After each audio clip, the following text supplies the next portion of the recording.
welcome to Unapologetic Live. I'm your host, Amala Epinobi. There is Taylor. Taylor, not Epinobi. The K is not silent. It is not silent.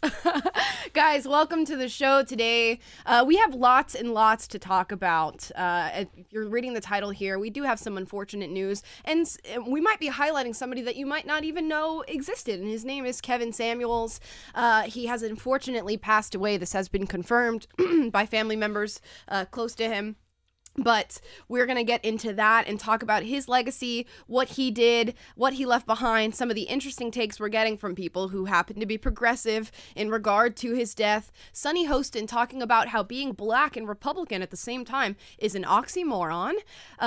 36 different famous people who use pronouns other than she, her, he, him, as if we even have to state that in the first place, and why you should not start stating your pronouns when introducing yourself. Plus, we're going to talk about the assault on motherhood and react to an article out of MSNBC that says that the political right weaponizes mothers here in America. I can't wait to read more about that. It is Friday, so I hope you guys have had a fantastic week, and I hope your weekend goes well. Let's talk about Mr. Kevin Samuels. So I was a fan of Kevin Samuels, woke up this morning, went to Twitter, and heard that he had passed. For those of you who are unaware of who he is, he's somewhat of an online personality and commentator who specifically is known for giving dating advice to the black community. He's very prevalent within the black community. So lots of women will call him, and men, and go through their situation, what they're dealing with, what the culture is like in their community. The quote baby mamas and the players will call him and talk about their life situations, their marriage situations. And Kevin gives very blunt, direct advice to people. And of course, people don't like to be offended. People don't like to be called out. And that is what Kevin Samuels is very famous for. So we'll talk about what he's done. We'll go through some of his videos and you can react and get a taste of who he is. But mainly, he represents a somewhat conservative, socially conservative view of lifestyle, dating, and in black culture. This idea that as a woman, you should be going out to seek a, quote, high-value man. And if you're on TikTok or social media, you've probably heard a lot of modern-day feminists coming out and talking about all these male podcasters who talk about high-value men, which is essentially something used to describe a man who works hard, is very diligent about getting money, and has a particular status or value because of who he is and what he does, and wants to date a high-value woman. So we see a lot of radical feminists on the internet get really mad talking about, oh, a high-value man, there's no such thing as a high-value man, and how dare you talk so poorly about women, saying that there's high-value women and low-value women, and you just use this as a platform to push misogyny and hatred and patriarchy onto women. In Kevin Samuels' case, he specifically gets criticized for attacking black women. So first I want to show a nice video of Kevin Samuels talking about his life, talking about how he views the way that he lived during his time. And then we'll get into some of the more controversial stuff. Language warning for the Kevin Samuels stuff, because he is very blunt, he is very crass, he is very forward for those of you watching. Here's video 1. I'm very much driven on, I want to leave behind something, a legacy. And if somebody can say, you know what, I'm better off for listening to that video or knowing this or knowing that, I think that's a life well lived. When I was 21 years old, I was diagnosed with stage 3 Hodgkin's lymphoma. And while everybody else was about to graduate from college and go off into live life, I'm looking at my own mortality. So I've always, even though that has one of the highest cure rates, I've always known that we're all on borrowed time. We're all on borrowed time. So I'm like, through hook or crook, I want to be the best at what I do to try to get the most out of this life that we have, because it's not promised to us. So it's not to do it to make it rich or whatever. It's really because I want to have a life that was being worth lived. There you go. I think that's a good way to intro it. Taylor, I showed you Kevin Samuels a while back, at least some of his videos and his reaction stuff. What was your initial thoughts on this man? He says some bold things, some hot takes, but a lot of it is just that old school common sense that people don't like to hear these days, but kind of need to. So I mean, I'm sure he oversteps his bounds here and there. I haven't listened to enough of him to really know.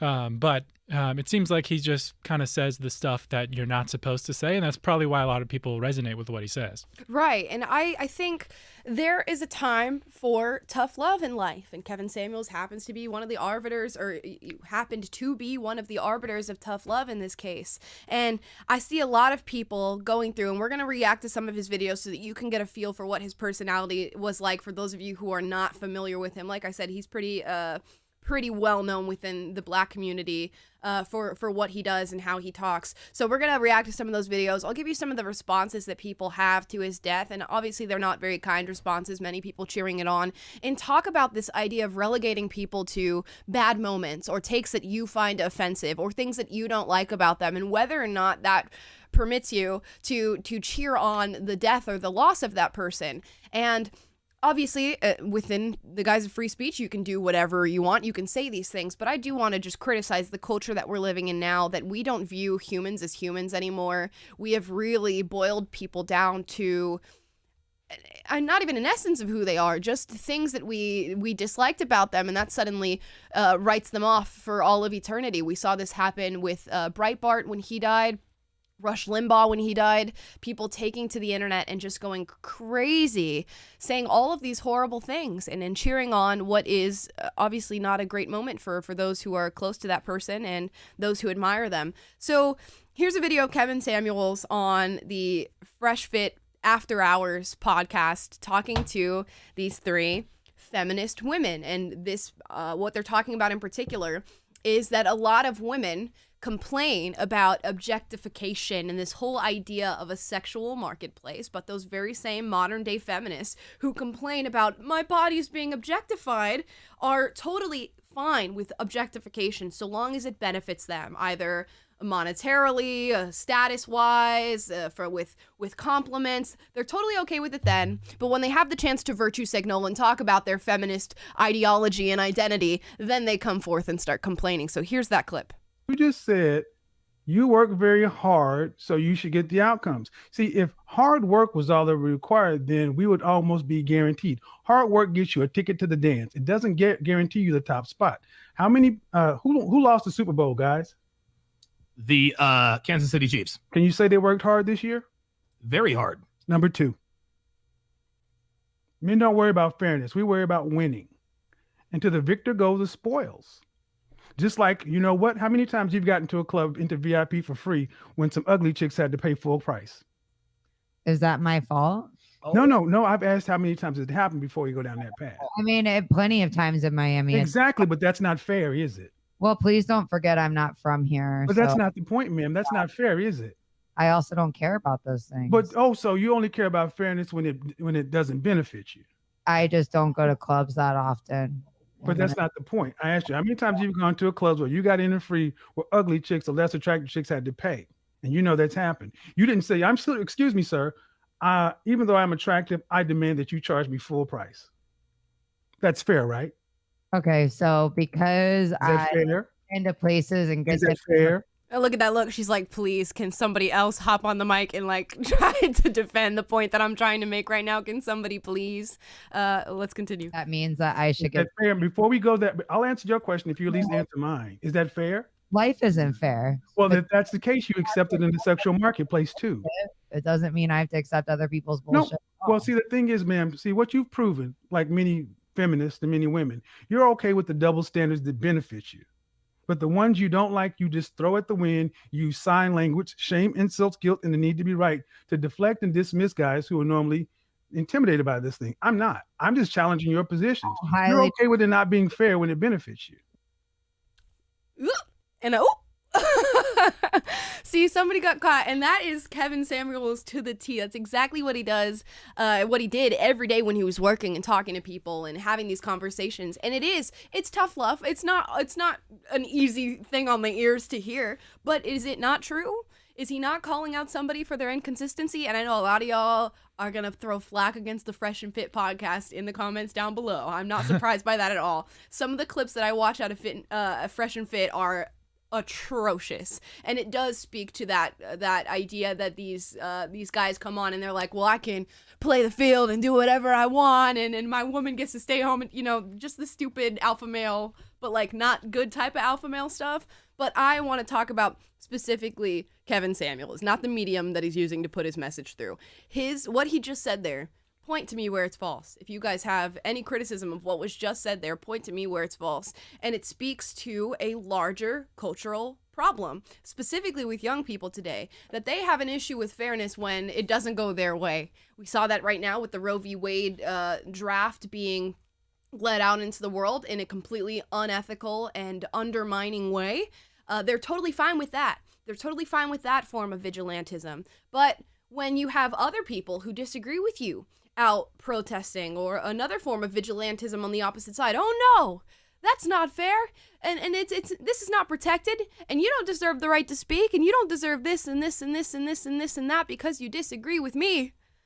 But it's totally fine so long as it benefits me. It's totally fine if I get into the bar as an attractive female, but God forbid a man tells me I'm attractive, because that's objectification.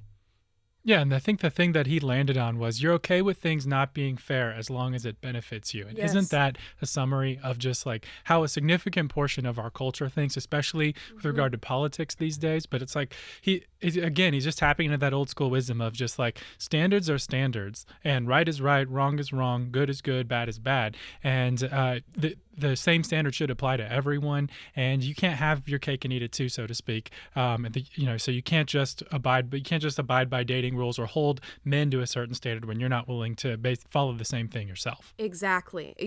And when somebody is willing to get up, because a lot of men these days, sorry to the men out there, I'm sure a lot of you watching are not like this, but a lot of them are just willing to be like, oh yes, I too am a feminist. I bought a t-shirt that says the future is female. Will you date me now? That's how a lot of men are these days. And Kevin Samuels stepped outside of that and he said, you know what? No, I'm seeing a lot of inconsistency here. I'm seeing a lot of things that doesn't go along with biology, the natural order, what women actually want. And he exposed that a lot of the elites and the people who control these different spheres of influence in our country are hell-bent on convincing you of that same propagandized, lie-based narrative that as a woman, you are meant to lead this lifestyle and imitate men.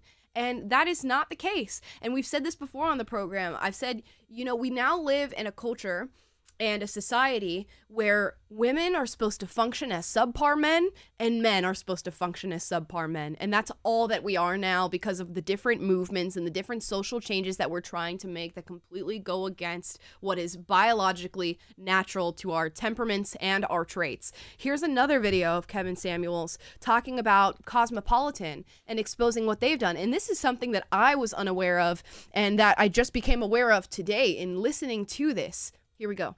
I talked about how Cosmopolitan magazine, they wanted to be the Playboy of women. They openly admit that we lied to a generation of women just to sell you products. We created this fantasy world. The Cosmo Girl, at least in the beginning, before a lot of women began to buy into it, the Cosmo Girl was just a sexual fantasy.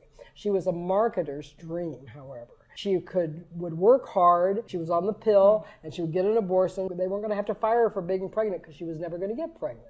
She didn't press for working women's rights. She didn't press for family rights. She didn't press for child care. She just worked hard and for the corporation. Basically, she was a man. If you can convince a woman that everything is about her, then she has to buy a whole bunch of stuff to make herself so wonderful. Why was Cosmo so successful? Because it attracted advertisers. Why did it attract advertisers? Because it worked. I talked about... Dude, are you kidding me? Isn't that crazy? If you are watching right now and you don't think that's insane, I don't know what to tell you. It's just everything that you theorize about, and they call you a tinfoil hat conspirator for saying, being played out right in front of your eyes from the horse's mouth, saying this is what we strategically did in our marketing and in what we published and what we pushed out to you to completely morph the culture. And a lot of you might not know how influential Cosmopolitan magazine and all of their media was. Very, very influential for women, completely setting a new standard for what it meant to be a woman in America. And it's not even what it means to be a woman in America. It's what it means to be a subpar man in a woman's body in America. Because why have love? Men are toxic, girl. Pursue your career. Don't be subservient to a husband. Not that I view marriage as even being subservient. Don't be subservient to your children. Work for that corporation, because at least you're getting money in return. And with that money, you can go and buy these Cosmopolitan products that we put in our magazine for you, and go out and be sexually promiscuous. Do whatever you want. You don't have to worry about it, because there's always a solution. Abortion's a contraceptive. There's always something that you can do to make your life more selfish, more self-centered, and it will always just revolve around you, so long as you don't allow any traditional values, any values that are based on your actual nature of being a woman, to infiltrate your life. Strategically selling this new woman to America, and we all bought it. We all took it. We all said, this is feminism. This is empowerment. And I actually did a recent hit on Fox News to talk about exactly this idea, that feminism, as far as I'm concerned, has achieved what it set out to achieve, and it achieved it a long time ago. There's no right that men have that I don't have. There's no privilege that men have that I don't have in this country. But the feminist narrative still continues. We're still wearing these "the future is female" t-shirts and saying, you know, men and women are equal. We're still running with the pay gap lie. We are still continuing to convince ourselves that we need this cultural entity of feminism. For what? For what? Because now it's gone from men and women are equal and we both value each other. We're different, but we value what each other brings to the table. We function as a yin and yang. Now it's, I don't need men. Men are toxic, and they're born toxic, and there's nothing that's ever going to fix the patriarchy that they're born into unless we completely reform our society. And, you know, we should be sexually promiscuous, and that's empowering. That's taking over your body. Why go after anything? Why go after anything valuable? Why pursue passions? How about you sign up for OnlyFans? And while we're at it, let's make TikToks about how we make $30,000 a month. I saw a girl who was about 23 years old talk about how she's making $30,000 a month selling her body on OnlyFans. That's empowering. Rejection of beauty standards and things like health and wellness, because now that's fat phobia. This is empowerment for women. This is feminism. This is the new wave. In fact, women don't even exist anymore, because biological men can identify as women, and then they take on the same patriarchy and oppression that I guess we dealt with our whole lives. Is that how it works? If there are any feminists watching right now, please let me know if that's how it works, because it feels like that's where we're headed. So we're just living in this blob of blurred lines and nothingness, but selling it to people as if it's going to make them happy. And it doesn't seem to be the case. Look at young women in America right now. The highest rates of depression, anxiety, mental health issues, suicide rates going up. But you're happy and you're empowered and you're liberated, aren't you? We're doing so well. And we didn't sell you on a lie to turn you into a consumer who's just subservient and enslaved by the workforce with no family and no happiness and no prospects and no fulfillment. Because AT&T Pizza Hut Sprint will be there when you lie on your deathbed, ladies and gentlemen. That's how it's going to be. Yeah, it's amazing that the modern feminist movement has been able to cook up this narrative and this lie, essentially, to women that overrides their biology, that it overrides evolution, that overrides what they're basically created and to prefer, and can sell them on this idea that ultimately makes them miserable. And that's what's sad about it being a lie. You know, I'm sympathetic to like the old school feminism 1.0 that was more about like, you know, okay, it deprives women of the freedom to choose what the life that they want, and say, and you literally don't have a choice, you literally don't have freedom, and that's inconsistent with the values that we believe in the first place. But then they went so far beyond that now and just cooked up this, they sprungboard off of the legitimate grievance and took it, you know, no limiting principle all the way to, no, you should just be the man, be sexually promiscuous, not want to have children at all, not want to have a family at all, and all these things that now, and like a modern day woman is shamed for just wanting to be a housewife. And it's so backwards, because that is you've gone so far that now you're depriving women of the freedom to choose the opposite direction. So now you're oppressing women through this new narrative that says you can't choose to have children and be a family and find fulfillment in that. Yeah, and a society where it's going to become impossible with like the rates we're at now for you to have a parent that stays home. You're going to have to enter the workforce because of what some of these women have done. Yeah. And you say that and oh my gosh, you are a bigot, patriarch. You don't think that women can enter the workforce? Obviously, women can enter the workforce. And women, I say that you can do whatever you want to do. And if you are like, no, my career's more important. I just want to focus on me. I don't want to have kids. I want to be a bodybuilder, masculine, career-focused woman. By all means, go ahead and do that, but do not then turn around to me and tell me that that's a traditionally feminine trait. It's not. You are essentially taking on masculine traits. I know nobody wants to hear that, but you are. And it's a deviation, and it's totally fine, and it's something that should fit under the umbrella of real feminism, women being able to choose for their future and not being pushed into something that they don't want to be involved in, but that's exactly what feminism has become now. Women being pushed into something that they really don't want to be involved in and being convinced that they do, and then the massive trade-off that they don't know they're signing away is their happiness down the line. And the fact that you can't talk about that without having your death celebrated on the internet is just absolutely ridiculous to me. And that's what's been happening to Kevin Samuels. Of course, the crass nature of the way he speaks is probably a big driver in this. People can't handle offensive language anymore. And he's very famous for getting calls from Black women in particular who say, oh, hey, Kevin, I'm calling because I want a high value man. And he's like, okay, how many kids do you have? 4. How many dads are attached to those kids? 4 different men. Do you see these men? No. Okay, how old are you? 45. Okay, how much money do you make? $40,000 a year. Okay, how big are you? 240 pounds. And he goes, and you want a what? Oh, I want a 35-year-old man who makes 6 figures and who wants to adopt all the 4 children that I had with the 4 different men and take on the different baby daddies and have to converse with them and have them all in his life. And you're a bigot and you're a misogynist for looking at that woman and going, honey, no, that's not happening. And if that does happen to you, that is a crazy ass man. You're the misogynist for saying that now. It speaks to where we're at. So now Kevin Samuels gets accused of attacking Black women when the very nature of his platform is to encourage healthy, and he's even specific, healthy Black relationships, Black men and Black women, which is something that I do not agree with. I think you can be with whoever you want. He specifically encourages Black to Black relationships. But that's misogyny. That's offensive. That's politically incorrect. To go, hey, ladies and men work on, your job, getting a career, building some status, getting some money, so you're not broke and trying to find a woman who makes more money than you and provides for you. And hey, women, work on yourself, work on your body, work on your personality, work on making good choices when you date men, work on picking the right man to have a child with and maybe not doing that multiple times. And then guess what? Bang, boom, everything works out and you lead a long and happy life. But now that's an offensive thing to say.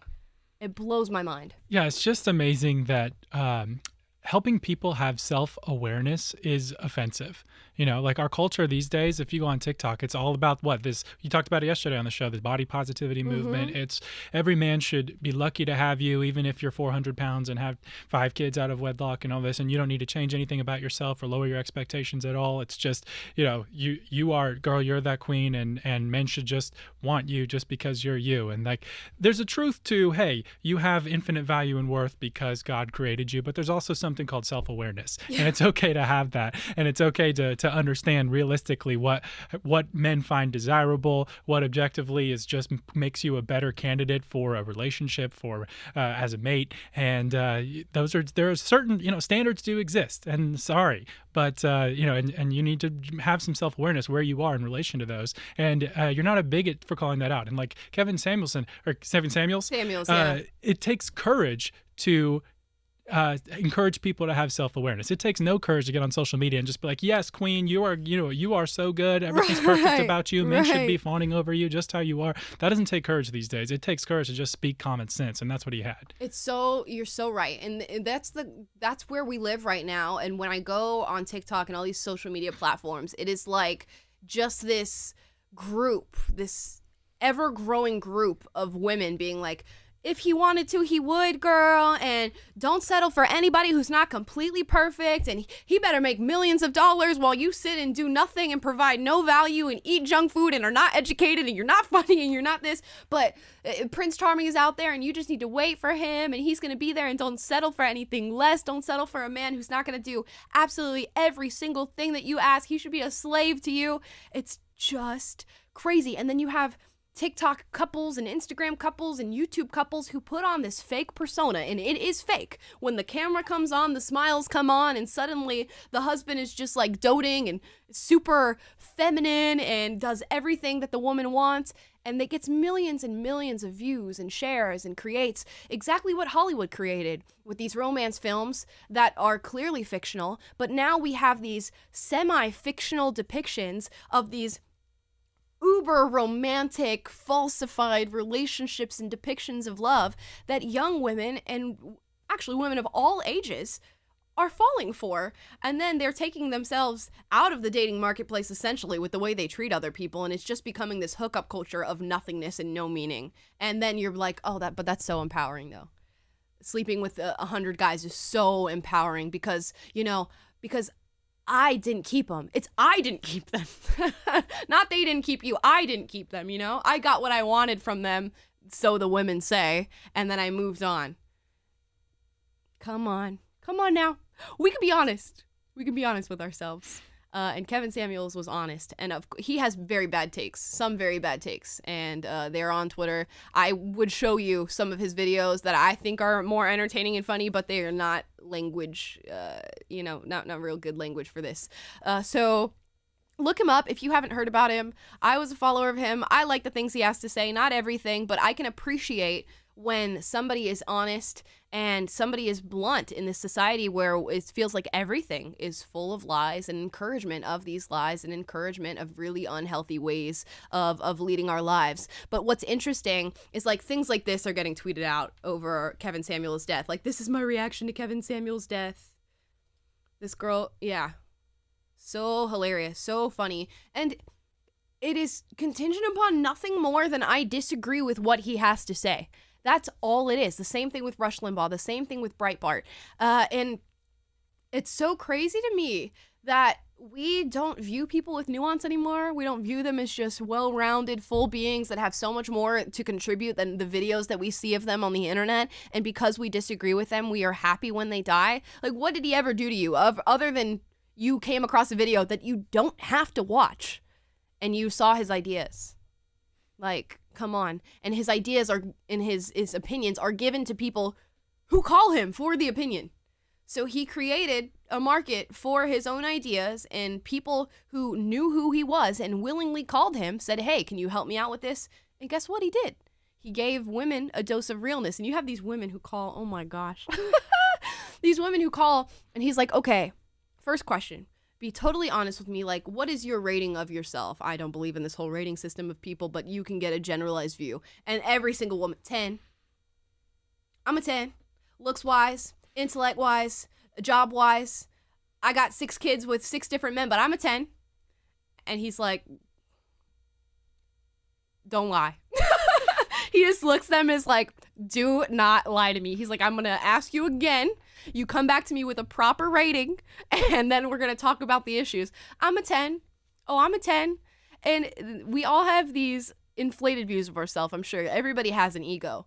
But the ego on some of the people who call is just so much evidence to where we stand right now in this era of self-love, #self-love, which I'm all for the pretty word that self-love is, because we all know the pretty words come first and the horrible ideas come second. So self-love is this beautiful, wonderful idea, but not when it's coupled with this egotistical, narcissistic view that everything is always meant to go your way, and that the way that you were born and the way that you've grown up is exactly who you need to be, and there's no ideal, there's nothing you need to push for, there's nothing about you that you need to ever make better or ever need to work towards. And that is self-love. That is self-affirmation these days.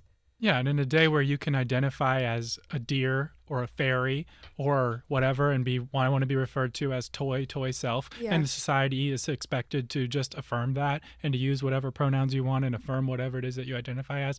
There's no tether to objective reality and objective truth these days. And because why? The truth, reality, biology apparently is offensive now.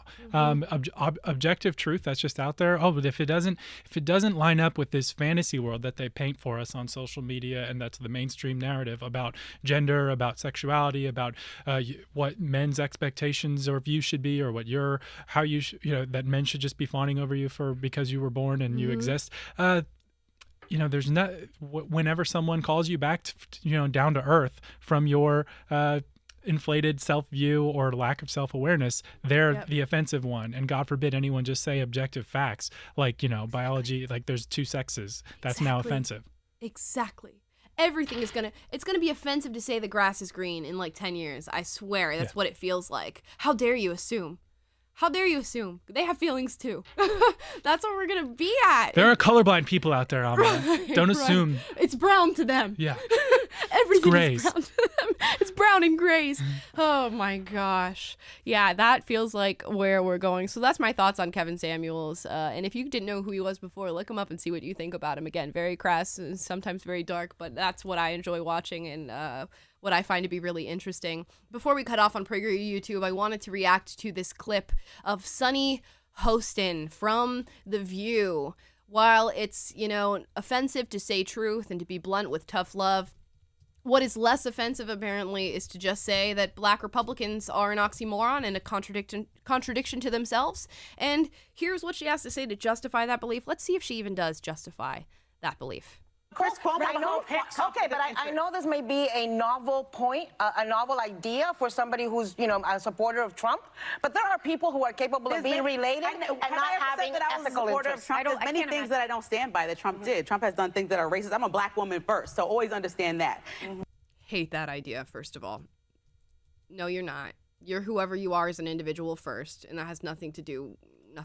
But I do say that I have many conservative values that I will talk to you about. And so if you look at your network that you're standing behind, yes, and when you look at your network that you're standing behind, you're saying that you look at Chris Cuomo. I feel like that's an oxymoron, a Black Republican. You feel like it's an oxymoron? I do. Why? Your friend right here is a Republican. We had this conversation many times. You do, and you say you feel like it's an oxymoron that you're Catholic, but you also are pro-life. I don't understand either. No, you don't understand yourself then. You have disagreements. I understand myself. I don't understand either of this. But it's not a personal conversation. Yeah. We're going... Don't like it. Don't like it. Imagine just looking at somebody and being like, oh, you're Black and you think this? What a contradiction. Because your Blackness means that you should think this, this, and that. I have it written here on a list for you because that's the list that I got when I was born as a Black woman in America, and that's just now what I believe. And because you don't do that, you're an oxymoron. You're a contradiction to yourself. Unbelievable. And this is where we are at. People look at people like me, like Anna Navarro, like all these others on these shows who talk about having differing opinions from the mainstream, and they go, it's not possible that you exist. You must be a traitor to your race. You must be a coon. You must be an Uncle Tom because you decided that the little box that we gave to you when you were born of what you were supposed to believe in, you decided to step out of that box. Is that not the most racist thing you've ever heard in your life? The most racist thing ever is to look at somebody and go, oh, what's your skin tone? Oh, well, it's not white, which means you stand right here, and if you step outside of this, you're an oxymoron, you're a contradiction to yourself, and you're no longer a part of this group that you were born into. And I can't wait for the time that we as a society just adopt the fact that race is simply a social construct and speaks to nothing about what you actually believe, what you feel, what your moral value is, and what your individual characteristics are. Because when we get there, it's going to be really beautiful. But now we live in this divisive country where I am supposed to subscribe to a set of beliefs simply because of the way that I look. So you know what? Maybe America is systemically racist because it feels systemically racist to look at me, to look at these women on this show and go, well, you better believe this and that, or you are a traitor to your race and you no longer have your Black card or your Hispanic card or your Latinx card, as they would call it now. Unbelievable that you these ideas are just so prevalent that we have TV show hosts on, nation-renowned, I don't know why this is nationally renowned, but saying these things. Yeah, and who was it recently that was like, we need fewer people. We need people that have black skin to be black voices. Or MSNBC. Like that. On MSNBC, I forget what her name is, but she's a black host on MSNBC. We need more black faces with black voices, because right now we have a lot of black faces with white voices. And it's like, who makes you the arbiter of what an entire race of people, what they're allowed to think? Like, it's racist for you to try to impose that on everyone and deprive people of being able to think for themselves and condemning them for that. It's the opposite of what is progressive. Yeah, and this has been what I've been subjected to ever since, saying, you know what, I don't agree with this, and that on your side of things anymore, whereas I used to before. Immediately, it was like a lion pouncing on you saying, well, you're just not black anymore. You're not black. And I think it really comes out of fear, too, of just losing the grip on the narrative that you've had your entire life, that you've subscribed yourself to. And I had that fear as well, that when I started listening to conservative views and hearing that, oh my gosh, I don't have to believe these things because I'm black. That's too scary. It's too scary. There's no way. There's no way. I dedicated all these years to believing this and to fighting it and to teaching other people about it and to expressing it. There's no way that it's not true, because it's been hammered into my brain. How could it possibly not be true? And nobody ever wants to make that realization. And they certainly do not want to have to then say, hey guys, I was really wrong about what I told you the other day. I take it back. I've gotten some new information. Nobody wants to say I was wrong, and nobody wants to say I don't know. And certainly none of these women on The View ever want to say that from virtually any side of the political spectrum. But this is disgraceful. And I think she's catching quite a bit of heat on the internet for this, as she should. And sometimes, again, the left loves tough love. They love to scream at you and tell you how they see it.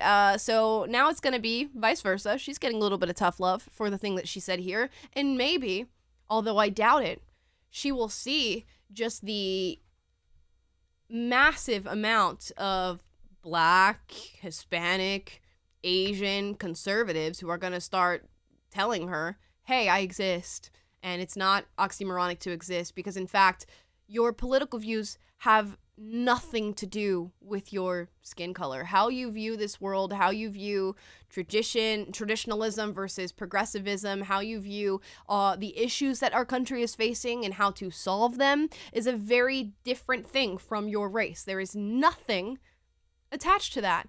And if she really cared, and if she really cared about what was better for this country, she would look into whether or not the progressive policies, politicians, the people that she supports are actually helping people of color in this country. Because they're not. And when she learns that, maybe she'll have to walk it back and go, wait a second, it doesn't mean, race has nothing to do with where you lie politically. And maybe I should rethink that. Highly doubt she'll ever do that, because people are subservient to their ideologies, attached to it, and that's all they do is toe the line of them now. But maybe one day, Sunny Hostin. Maybe one day, the same day that you get unbanned from TikTok and have people stop trying to issue death threats against you for speaking your mind. Yeah, and I talked about this. I was interviewed twice to be a conservative co-host on The View, and the interview process was I don't know if I should even make a separate video talking about the whole interview process, the question they asked me, and how it just dragged on to never come to fruition. But I think a lot of it surrounds just the ridiculous conversations that they have. Imagine clarity being brought into this conversation, because there was very little present here. And their questions are just about Trumpism and January 6th and how do you view your race and that its attachment to politics. It's such a boiled down version of what anything means in this country. It's like they view people as just little check boxes that you have to tick, little caricatures that you're supposed to fulfill. And they had this whole drama about how The View can't find a conservative host that fits their view of what a conservative is meant to be, because their view of conservative isn't conservative at all. They want some rhino who's going to still espouse their ridiculous social outlook on this world, and they won't find it. They really won't, and they'll continue to have these conversations. I feel like every single episode of The View has a viral clip that comes out of one of them saying something ludicrous. And it's very true. And maybe that's what they've just staked their claim on. Maybe their 8 a.m. meetings before they film this show are all about what's the controversial thing that we can slip into this episode so we get another viral clip. It certainly works in this media machine that all we need is something salacious and mind-numbing to make us entertained and keep us in our little metaverse bubbles, our future metaverse bubbles. So I wouldn't put it past them that this is all just theater anyways, and that they just want to be ridiculous. They don't want to come to conclusions on things. They don't want to have the conversations. Yeah, we saw Joya Behar check her notes the other day to like, oh yeah, well, how was I going to connect this Dave Chappelle thing to Trump? Right. Okay, yeah, here's how it was. This was Trump's fault because of the rhetoric that he was using, and that's why a crazy person rushed the stage to try to attack Dave Chappelle. We covered that earlier this week, so Yep. It's true.